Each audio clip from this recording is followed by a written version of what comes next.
अपने पेरेंट्स के गुजर जाने के बाद रूबी और उसका ब्रदर ये अपने नेबर के पास रहने के लिए चले जाते हैं, पर नेबर का इन बच्चों को लेकर कुछ अलग ही प्लान था। हेलो फ्रेंड्स, आज मैं आपको द ग्लास डोर एक हॉलीवुड मिस्ट्री मूवी एक्सप्लेन करने वाला हूँ। इसके ट्विस्ट एंड टर्न्स आपको हमेशा आपकी सीट के एज पर रखेंगे, तो अंत तक इस वीडियो को जरूर देखिएगा। अगर आपको वीडियो अच्छा लगता है तो प्लीज इसे लाइक और कमेंट जरूर कर दीजिए। अब बिना किसी देरी के एक्सप्लेनेशन स्टार्ट करते हैं। मूवी स्टार्ट होती है और हम हमारी मेन कैरेक्टर रूबी को अपने फ्रेंड्स के साथ देखते हैं। आज उसके पेरेंट्स बाहर गए थे तो वो भी अपने फ्रेंड्स के साथ मूवी देखने के लिए चली गई थी। अगली सुबह उसके पेरेंट्स इस पर डिस्कस करते हैं। रूबी एक्चुअल में बहुत ही लेट घर पर आई थी, जो गलत था। एक दिन रूबी के पेरेंट्स की वेडिंग एनिवर्सरी थी, तो मौके का फायदा उठाकर रूबी अपने फ्रेंड्स के साथ एंजॉय करने के लिए चली जाती है। जब वो वापस घर पर आई तो घर पर पुलिस थे। पुलिस उसे कहते हैं तुम्हारे मदर फादर का एक्सीडेंट हो चुका है। वो बेचारी टूट गई थी, वहीं पर चक्कर आकर नीचे गिर जाती है। इसके बाद डायरेक्टली हमें रूबी के पेरेंट्स का फ्यूनरल दिखाया जाता है। यहाँ पर उसके नेबर्स थे मिस्टर एंड मिसेस क्लास। इन्होंने रूबी के पेरेंट्स के लिए बहुत अच्छी बातें कही है। फ्यूनरल खत्म हो जाने के बाद रूबी का मामा उसके पास आया, पर रूबी ने पूरी लाइफ में कभी भी उसे देखा नहीं था। मामा रूबी से कहता है कि अगर तुम्हें किसी भी चीज की जरूरत पड़े तो मैं तुम्हें हेल्प करने के लिए रेडी हूँ। रूबी उससे कहती तुम इतने साल कहाँ थे, मदर और तुमने अपनी रिलेशनशिप को मेंटेन नहीं रखा था। उसका मामा उसे समझाता है कभी कभी ब्रदर और सिस्टर में चीज हो सकती है। मैंने हमेशा सोचा था कि जब मुझे टाइम मिलेगा तो तुम सबके पास में आऊंगा, तुम्हारे साथ टाइम स्पेंड करूंगा, पर ये कभी मिला ही नहीं। आज उसे पछतावा है, तो फ्यूचर में रूबी के लिए कुछ करना चाहता है। रूबी भी इसके लिए हाँ कहती है। इसके बाद रूबी के घर पर उसका लॉयर है। वो कहता है तुम्हारी मदर के एक इंश्योरेंस था, फादर के पैसे थे, तो इस वजह से पूरी लाइफ में तुम्हें कुछ भी करने की जरूरत नहीं पड़ेगी। अब तक रूबी एक टीनेजर है, तो उसे पेरेंट्स की जरूरत पड़ेगी, तो उसी के पेरेंट्स की विल के अकॉर्डिंग उसके नेबर उनका ख्याल रखने वाले हैं। नेबर यहाँ पर पहुंचे जिनका नाम है टेरी और उनकी वाइफ का नाम एरिन। टेरी रूबी को सहारा देता है। टेरी को लग रहा था कि रूबी अगर अपनी लाइफ न्यू शहर में स्टार्ट करे तो बहुत अच्छा होगा, तो इसी वजह से सारे मिलकर मालुवो में शिफ्ट हो जाते हैं। यहाँ पर इनका एक बड़ा सा हाउस था। रूबी और उसके ब्रदर को उन्होंने एक ही कमरा दिया। रूबी को ये बात अच्छी नहीं लगती, पर टेरी ने कहा कि टेम्पररी है, तुम्हें सेपरेट रूम मिल जाएगा। टेरी और उसकी वाइफ जो खाना खाते हैं ये बच्चों को अच्छा नहीं लगता, तो इस वजह से आज रात उन्होंने पिज्जा ऑर्डर कर लिया। रात में रूबी को नींद नहीं आ रही थी, तो स्विमिंग करने के लिए वो बाहर गई, पर उसे लग रहा था कि कोई उस पर नजर रख रहा है, तो इस वजह से वो वहां से चली जाती है। अगले दिन वो अपनी न्यू स्कूल में गई। प्रीवियस स्कूल में जितना फ्रीडम बच्चों को मिलता था उतना फ्रीडम यहाँ नहीं मिल पाता, पर फिर भी वो एडजस्ट करती है। वो जब घर आई तो एरिन ने उसके लिए क्लोथ्स लाए थे, उसके ब्रदर के लिए वीडियो गेम्स, तो ये दोनों बहुत खुश थे। रात में एरिन अपने फ्रेंड से स्कूल कितनी घटिया है इसके बारे में बात कर रही थी। ये बात एरिन ने सुन ली, उस पर गुस्सा हो जाती है और कहती है तुम्हें अगर यहाँ पर फ्रेंड्स बनाने हैं तो अपना एटीट्यूड चेंज करना पड़ेगा। रूबी को ये बात अच्छी नहीं लगती कि एरिन उसका फोन कॉल सुन रही थी। रात में भी किस तरीके से उसके पेरेंट्स का एक्सीडेंट हुआ होगा इसके उसे सपने आते हैं। एक रात 3 बजे वो स्विमिंग कर रही थी तो टेरी उसके पास आ जाता है। वो उसे गलत नजरों से देख रहा था। उसने उसे फिर से इस तरीके से रात में स्विमिंग करने से मना कर दिया। रूबी के स्कूल में ड्राइविंग का क्लास था, इसमें एक्सीडेंट कैसे होते हैं इसकी वीडियो उन्हें दिखाई जा रही थी। इस बात से रूबी डिस्टर्ब हो गई। उसका रात में खाना खाते हुए मन नहीं लगता, तो वहां से उठकर वो चली गई। एरिन उसके पास आई। वो कहती है क्या तुम्हें कुछ तकलीफ है? रूबी ने कहा कि मुझे जरा बीमार लग रहा है, तो एरिन अपने रूम में जाकर बहुत सारी दवाइयों में से एक मेडिसिन उसे दे देती है। रूबी वंडर करती है कि इतनी सारे पिल्स क्या काम किया। आज रात रूबी को बेहोशी की तरह नींद आई। फिर से बीच रात में उठ गई थी, तो उसने नोटिस किया टेरी और उसकी वाइफ दोनों झगड़ रहे हैं। टेरी भी रूबी को नीचे देख लेता है। अगले दिन रूबी ने इस न्यू स्कूल में फ्रेंड्स बनाने की कोशिश की, पर उसके कोई भी फ्रेंड्स बन नहीं रहे। आज रात टेरी उसके पास आया और कहता है कि मेरी हॉलीवुड में एक पार्टी है, क्या तुम मेरे साथ चलोगी? रूबी उसे मना करने की कोशिश करती है, पर टेरी मानता नहीं। जब वे दोनों वहां पर जा रहे थे तो टेरी ने अपना माइंड चेंज कर लिया। वो रूबी को एक जगह पर डिनर करने के लिए लेकर आता है।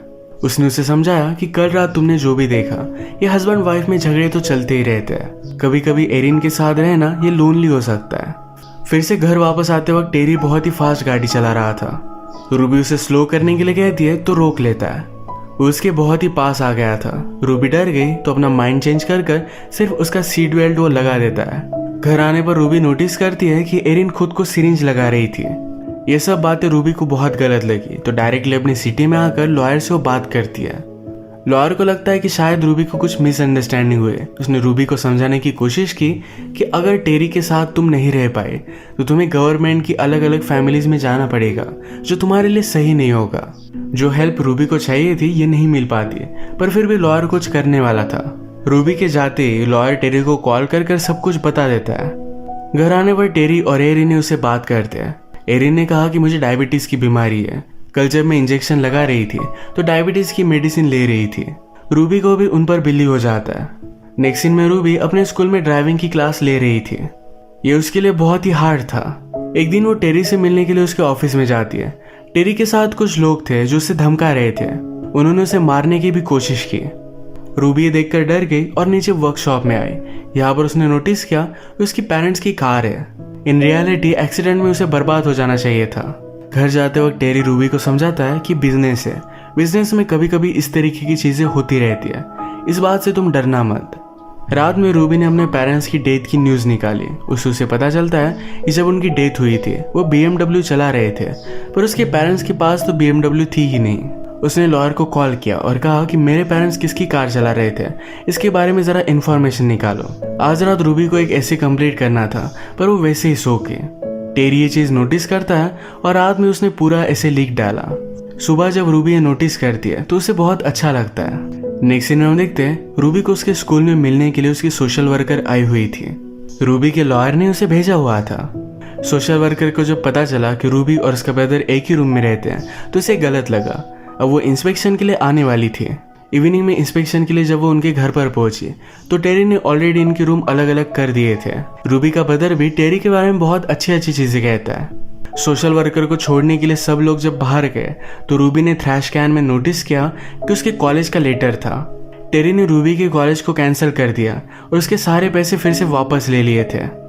रूबी को उसके मामा का भी लेटर आया था, ये उन्होंने उसे दिखाया ही नहीं।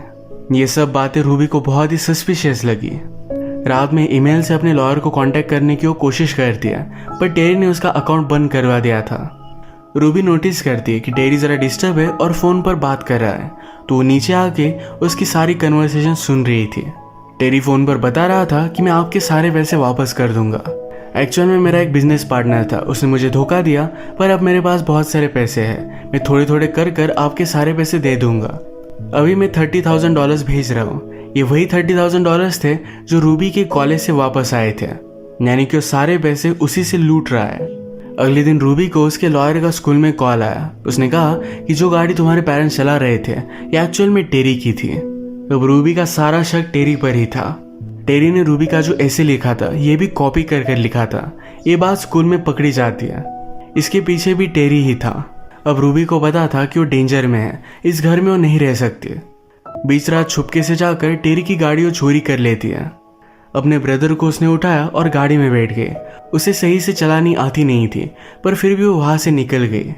नीचे गाड़ी का आवाज सुनकर टेरी भी जग जाता है। वो उनका पीछा करने लग गया। रूबी को एक चेक पोस्ट पर पुलिस ने रोक लिया। तभी वहां पर टेरी आ गया और इन दोनों को घर लेकर जाता है। रूबी टेरी से कहती है तुमने मेरे पेरेंट्स को मार दिया। टेरी कहता है कि ऐसा कुछ भी नहीं हुआ था, उनकी एनिवर्सरी थी तो इस वजह से सिर्फ मैंने एक अच्छी कार उन्हें दे दी थी। रूबी अब उसके साथ नहीं रहना चाहती थी। वो यहाँ से निकलने की बहुत कोशिश करती है, पर घर पर आने के बाद एरिन ने उसे सिरिंज लगाकर बेहोश कर दिया। अगले दिन टेरी रूबी के बैंक में गया। वहां से और भी पैसे वो ऐंठने की कोशिश करता है, पर बैंक को पता चल चुका था कि उसने ऑलरेडी $30,000 की चोरी की है। वो उसके अकाउंट को ब्लॉक कर देते हैं। इस बात से वो बहुत डिस्टर्ब हो गया। एरिन को एक्चुअल में डायबिटीज की बीमारी थी ही नहीं, वो हमेशा ड्रग्स करती थी और ये ड्रग्स वो हॉस्पिटल से चुराया करती थी। ये बात जब हॉस्पिटल हेड को पता चली तो उसे फायर कर दिया जाता है। इस बात को लेकर टेरी और एरिन में झगड़ा हो गया। एरिन कहती है हमें इस तरीके से कुछ भी करना ही नहीं चाहिए था। यह हमें पता चलता है रूबी के पेरेंट्स के एक्सीडेंट के पीछे ये दोनों ही थे। एरिन को इस बात से बहुत ही गिल्टी लगता है, तो इस वजह से वो ड्रग्स करती है। टेरी को इस बात से थोड़ा भी पछतावा नहीं है। वो कहता है मुझे अपॉर्चुनिटी दिखी और मैंने वो ले ली। एरिन को आज रात भी ड्रग्स की जरूरत थी, तो यही लेने के लिए टेरी वहां से चला गया। घर में उसने ड्रग्स ढूंढने की कोशिश की तो उसे मिल भी गए। एरिन और टेरी जब यंग थे तो उन्हें एक बेटी भी थी। इसकी वीडियो देखने लग गई। इमोशनल होकर ज्यादा ड्रग्स वो ले लेती है और वैसे ही उसकी डेथ हो गई। रूबी ने नोटिस किया और वो बहुत ज्यादा डर जाती है। टेरी घर पर वापस आया तो उसे बहुत बुरा लगता है। रूबी नीचे जाकर फोन पर किसी से बात कर रही थी तो इस बात से वो गुस्सा हो गया। रूबी और उसका ब्रदर यहाँ से भागने की कोशिश करते हैं पर टेरी ने उसे पकड़कर बेसमेंट में डाल दिया। बेसमेंट से इन्होंने निकलने की कोशिश की। एक वेंट था जहाँ से निकल सकते थे। टेरी घर से बाहर जाने वाला था पर वो अपना माइंड चेंज कर लेता है और घर में आकर ड्रिंक कर सो जाता है। स्लोली ये दोनों घर से बाहर आ गए। टेरी की गाड़ी की चाबी लेकर वो भागने वाले थे तभी इनका लॉयर यहाँ पर आ गया। वो टेरी से कहता है कि तुमने सब कुछ बर्बाद कर दिया है, बैंक ने भी तुम्हें ब्लॉक कर दिया है। मुझे लगता है कि यहाँ पर कुछ ना कुछ तो गड़बड़ चल रही है। ये दोनों बात ही कर रहे थे तभी टेरी से पैसे वसूलने के लिए गैंगस्टर वहां पर पहुंच जाते हैं। एक्चुअली रूबी ने उन्हें कॉल कर दिया था, कहा था कि टेरी यहाँ से भागने वाला है, जल्दी से यहाँ पर पहुंच जाओ। वो अब टेरी को मारते हैं पर उसने कहा कि लॉयर मेरा बिजनेस पार्टनर है, इसी ने सारे पैसे चुराए हुए थे। लॉयर इस बात से डर जाता है, कहता है इस बात से मेरा कोई भी लेना देना नहीं। वो यहाँ से जाना चाहता था पर गैंगस्टर ने उसे मार डाला। अब ये गुंडे मिलकर टेरी को लेकर जा रहे थे। रूबी ने ऑलरेडी टेरी की गाड़ी के ब्रेक्स निकाल लिए थे। इनकी गाड़ी आउट ऑफ कंट्रोल हो गई और रोड पर इनका एक्सीडेंट हो गया। रूबी और टेरी रास्ते से जा रहे थे तो एक पुलिस उन्हें हेल्प करता है। आगे चलकर पुलिस ने देखा कि यहाँ पर एक्सीडेंट हुआ है। वो नीचे जाकर देखता है तो टेरी अब भी जिंदा था। उसने पुलिस को ही मार डाला। पुलिस की गन लेकर वो ऊपर आ गया। वो रूबी को देखकर मारने वाला था। रूबी डर गई, जल्दी से ड्राइविंग सीट पर आ जाती है। उसने गाड़ी से टेरी को कुचल दिया। अब मूवी के लास्ट सीन में हम देखते हैं कि रूबी और उसके ब्रदर के साथ उसका मामा था। अब वही उनका ख्याल रखने वाला है।